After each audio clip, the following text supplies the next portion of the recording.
If you have an automated path that is currently active, but you want to disable it or unschedule it, in this video tutorial, we'll show you how it's done. To begin, click Automations. From there, find your automation and then click the three dots.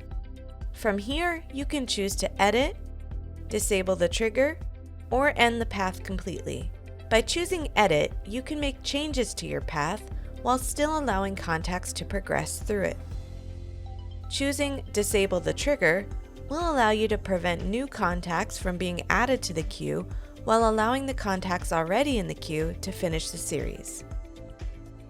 Choosing to end your path will close the path and stop all current recipients and future recipients from starting or entering the path. This can't be undone, so only end your path if you're positive you want it to close for good.